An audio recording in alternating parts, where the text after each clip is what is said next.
मैं रियाज सर। मैं अपने चैनल डिनामाइट सीरीज के माध्यम से कक्षा 11 एवं 12 के विद्यार्थियों के लिए रामबाण परमाणु संरचना को बताने जा रहा हूँ। चूँकि यह एटॉमिक स्ट्रक्चर आपके फिजिक्स में भी है और आपके केमिस्ट्री में है। जब तक आप इस परमाणु को और परमाणु की संरचना को नहीं समझेंगे, न तो आपको फिजिक्स समझ में आएगा और न तो केमिस्ट्री समझ में आएगी। इसी को ध्यान में रखते हुए मैंने इसको बहुत गहराइयों से और सरल भाषा में बताने का प्रयास कर रहा हूँ और आपको देखने में और समझने में बहुत आसानी होगी। आइए, परमाणु संरचना, एटॉमिक स्ट्रक्चर। सर्वप्रथम हमारे दिमाग में ये दो शब्द हैं, परमाणु और संरचना, जिसको हम इंग्लिश में एटॉमिक और स्ट्रक्चर। सबसे पहले हम ये जानेंगे कि व्हाट इज एटम, कि परमाणु क्या है। उसके बाद हम उसकी स्ट्रक्चर को जानेंगे कि परमाणु का स्ट्रक्चर क्या है। देखिए, सबसे पहले एक जॉन डाल्टन महोदय थे, जिन्होंने 1808 में जॉन डाल्टन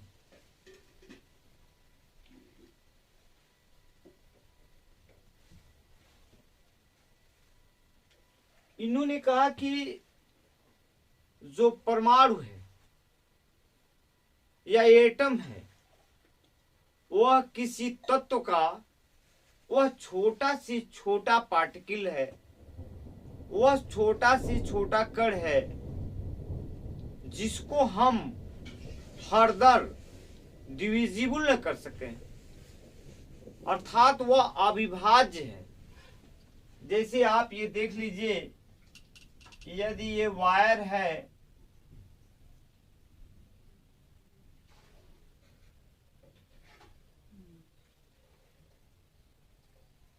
मैं इसको आयरन मान रहा हूं।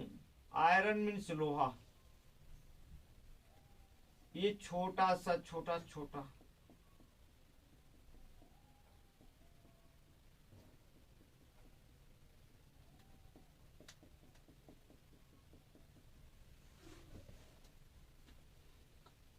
अब तक जो एलिमेंट है वो 118 तत्व है। उसमें आप लोहा देख लीजिए, चांदी दे दिए, सोना देख लीजिए। तो जिसमें से मैं एक तत्व ले रहा हूं, आयरन।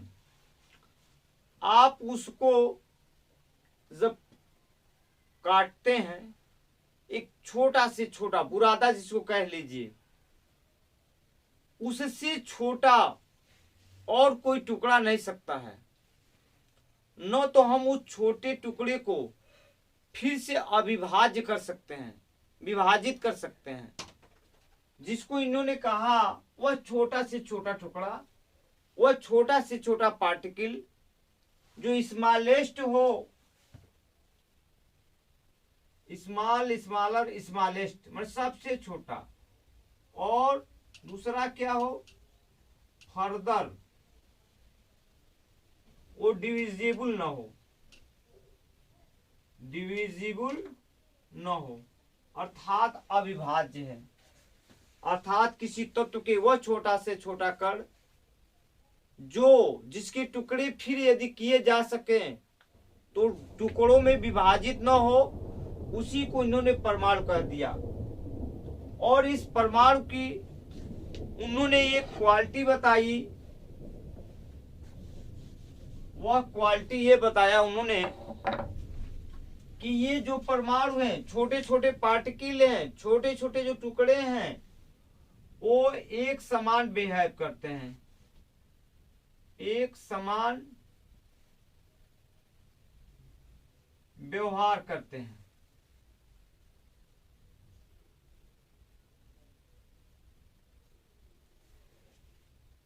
दूसरा उन्होंने ये बताया, ये जो छोटे छोटे टुकड़े हैं इनका द्रव्यमान समान होता है।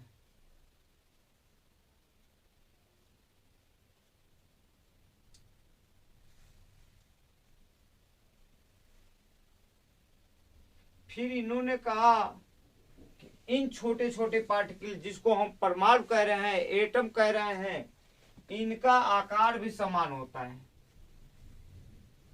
इनका आकार समान होता है।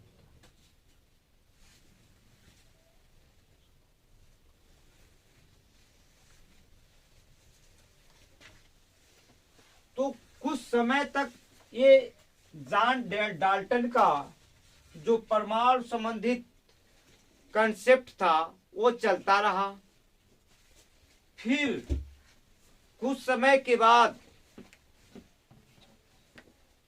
इसमें संशोधन हुआ और ये बताया गया, जैसे जे थॉमसन आए, ग्लैडस्टीन आए, जेम्स चैडविक आए।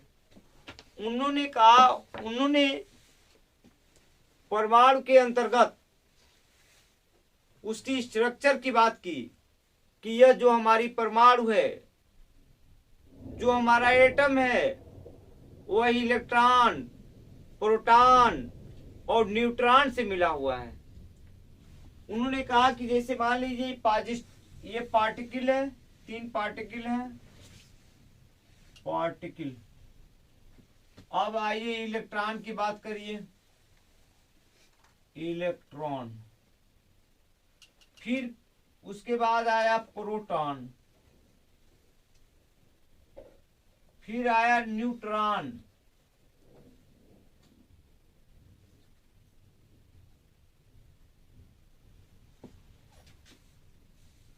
तो सबसे पहले इलेक्ट्रॉन की खोज हो गई, उसके अंदर प्रोटॉन और न्यूट्रॉन। फिर आए, आप देखिए इसकी डिस्कवरी किसने किया, खोज किसने की, ये बड़ा ही इंपॉर्टेंट है और बार बार पूछता है।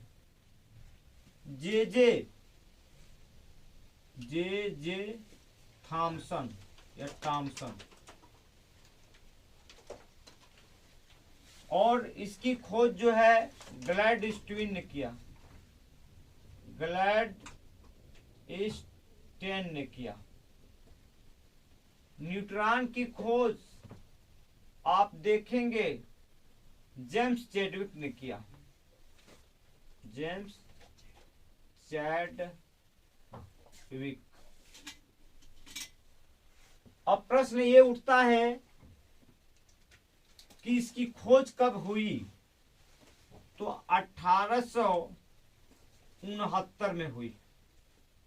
अब आप इसको कैसे याद करेंगे, ये मेरा अपना अनुभव है, मैं इसलिए बता देता हूं कि यदि आप इसका संबंध किसी ऐसे व्यक्तित्व से जोड़ लेंगे जो आपको कभी भूलेगा नहीं।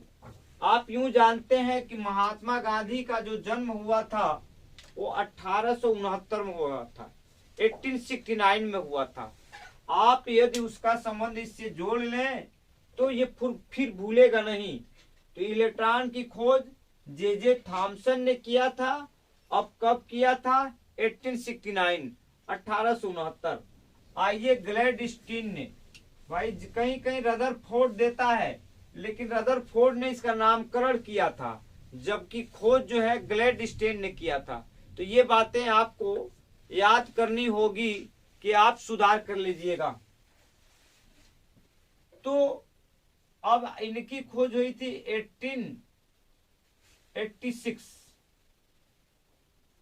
अब भूले ना तो कैसे आप याद करेंगे इसको। देखिए जो है मुस्लिम लोगों के अंतर्गत 786 आता है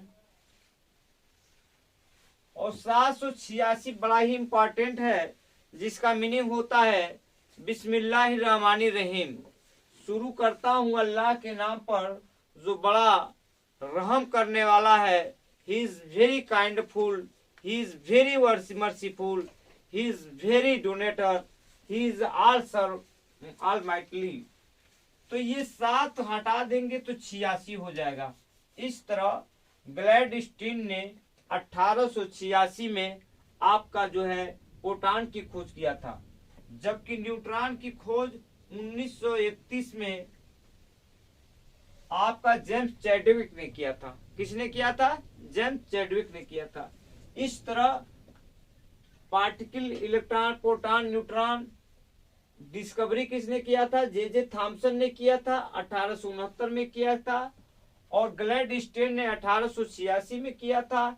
न्यूट्रॉन की खोज जेम्स चैडविक ने 1931 में किया था। अब आइए इसका चार्ज क्या है। चार्ज मीन्स आवेश, प्लस है कि माइनस है।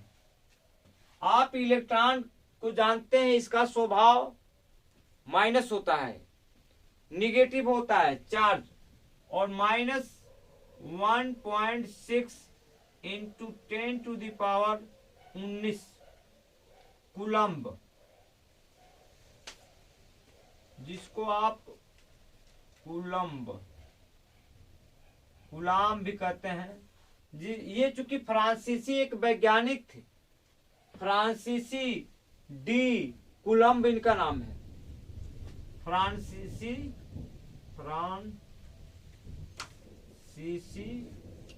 D coulomb. इन्हीं कूलम्ब के नाम पर, चूंकि चार्ज का जो यूनिट होती है वो कूलम्ब होता है, इसलिए फ्रांसीसी डी कूलम्ब को अमर करने के लिए इसका मात्रक जो है कूलम्ब रख दिया गया। अब ये कैसे याद करेंगे? आप ये देखिए, ये तो माइनस है, इसका जो चार्ज होता है वो माइनस होता है, ऋणात्मक होता है। तो 1.6, ये 16 है तो ये 19 है। ये 16 आप याद करेंगे तो 1.6 है, लेकिन पॉइंट को आप भूल जाइए। ये यदि 16 है तो ये 19 है। आपको अब याद रहेगा कि जो घात होगा, पावर होगा, वो 19 में होगा। अब इतना ही, जितना इसका आवेश है, चार्ज है, सेम टू सेम प्रोटॉन का होगा, लेकिन वो प्लस चार्ज के साथ होगा। और उसका क्या होगा? इसका भी होगा 1 प्लस, यहाँ कर लीजिए, 10⁻19 कूलम्ब। आप इसका भी मात्रक लिख लीजिए, कूलम्ब, जिसको कूलाम भी कहते हैं। अब ये न्यूट्रॉन पर किसी प्रकार का चार्ज नहीं होता है। ये शून्य, इसको मान लीजिए, इसको 0 मान लीजिए, शून्य चार्ज, किसी प्रकार का चार्ज नहीं होता। इस तरह आपने ये देखा कि जो पार्टिकल है, इलेक्ट्रॉन, प्रोटॉन, न्यूट्रॉन, डिस्कवरी हुई जे थॉमसन ने किया। आपका किसका किया? आपका इलेक्ट्रॉन के 1869 में, प्रोटॉन की 1886 में, न्यूट्रॉन की 1931 में। और चार्ज आपने देख लिया। अब इसको कब एग्जाम में भूलने लगता है, उसके लिए एक कोड है जो बहुत ही रामबाण होगा आपके लिए, क्योंकि वहां बहुत कंफ्यूजन हो जाता है। यहाँ हम पढ़ते हैं तो हमको ऐसा लगता है कि भूलेगा नहीं, लेकिन कुछ समय के बाद आईक्यू कमजोर होने लगता है। इसलिए हम एक कोड बना दें जिससे कि आपको हमेशा के लिए वो याद होगा। ये है ईटा पग नाचे, पर नहीं, पहले पग नाचे, ईटा पग नाचे। इसका मतलब क्या हुआ? इसको आप कैद कर लीजिए, कमरे में कैद कर लीजिए। अब होता है इज मीन्स इलेक्ट्रॉन, इलेक्ट्रॉन की खोज थॉमसन या थॉमसन लिख लीजिए। प्रोटॉन की खोज जो है आपका ग्लैडस्टीन लिख लीजिए,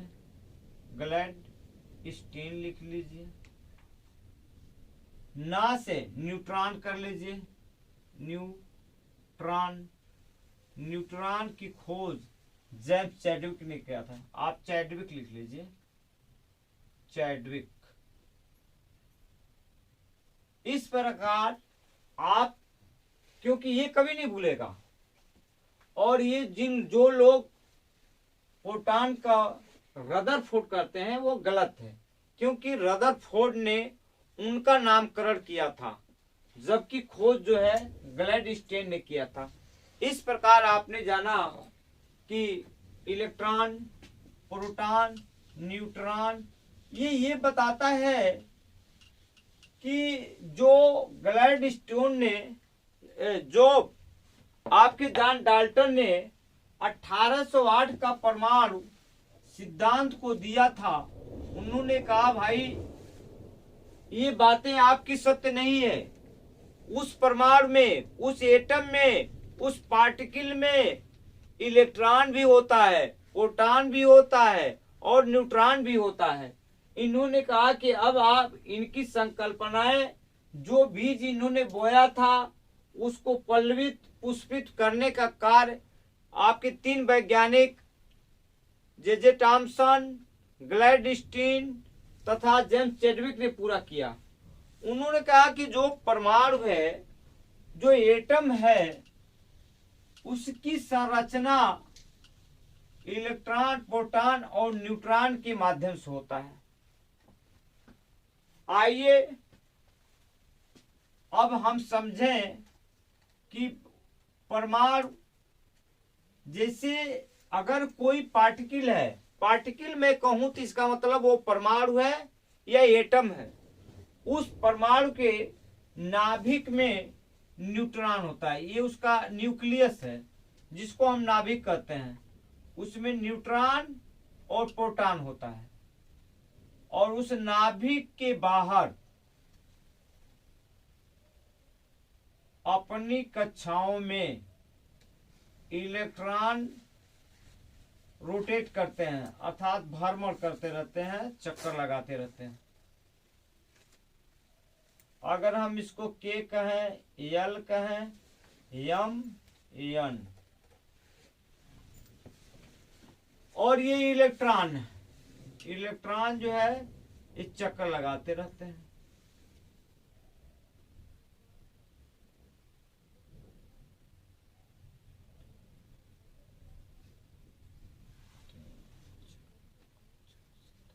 ये इलेक्ट्रॉन बाहरी कक्षाओं में क्या करते रहते हैं? चक्कर लगाते रहते हैं। उन्होंने कहा कि पहले आप ये जानिए कि परमाणु क्रमांक क्या है। What is atomic number? Atomic number, इसको हिंदी में कहते हैं परमाणु संख्या,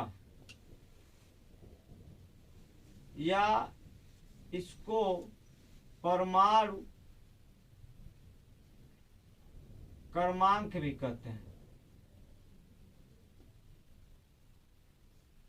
क्योंकि नंबर का हिंदी जो होती है संख्या होती है, और क्रम से भी कहता है भाई आपका क्या नंबर है, आपका क्या नंबर है। इस तरह परमाणु संख्या या परमाणु क्रमांक कहते हैं। ये परमाणु जो होता है, atomic number equal to atomic number, या इसको हम कह सकते हैं कि परमाणु संख्या बराबर होता है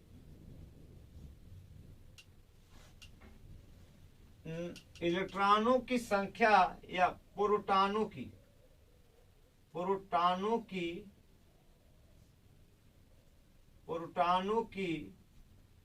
संख्या बराबर इलेक्ट्रॉनों की संख्या।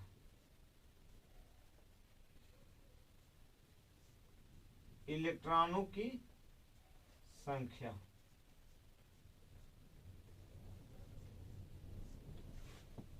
यदि हमें किसी तत्व के परमाणु का प्रोटॉनों की संख्या पता चल जाए तो हम डायरेक्ट ये बता सकते हैं कि उस परमाणु के बाहरी कक्षा में इलेक्ट्रॉन कैसे रोटेट करते हैं या मूव करते हैं। तो एटॉमिक नंबर बराबर प्रोटॉनों की संख्या इक्वल टू इलेक्ट्रॉनों की संख्या होती है। मान लीजिए जैसे सोडियम है, आप सोडियम को देखिए, सोडियम का जो एटॉमिक नंबर होता है वो 11 होता है और मास नंबर जो होता है वो 23 नंबर होता है। तो यदि आपका ये सोडियम है, आप ये सोडियम है, सोडियम को पहले नेट्रियम भी लिखा करते थे, लैटिन नाम इसका नेट्रियम है, नेट्रियम है, इसीलिए इसको Na से संकेत किया जाता है, लेकिन बोला जाता है सोडियम। तो आप मान लीजिए ये 11 है, ये आपका ये 23 है।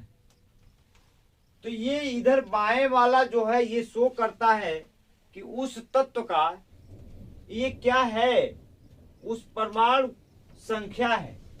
तो जो ही परमाणु संख्या इसको पता चल गया, परमाणु संख्या, तो ये बताता है कि उसके नाभिक में प्रोटॉनों की संख्या कितनी है। तो प्रोटॉनों की, तो हम लिखेंगे प्रोटॉनों की संख्या, प्रोटॉनों की संख्या इक्वल टू इलेक्ट्रॉनों की संख्या, प्रोटॉनों की संख्या इक्वल टू इलेक्ट्रॉनों की संख्या। अब प्रोटॉनों की संख्या कितनी है, 11 है, तो इलेक्ट्रॉनों की संख्या भी कितनी हो जाएगी, 11 हो जाएगा, नंबर ऑफ इलेक्ट्रॉन।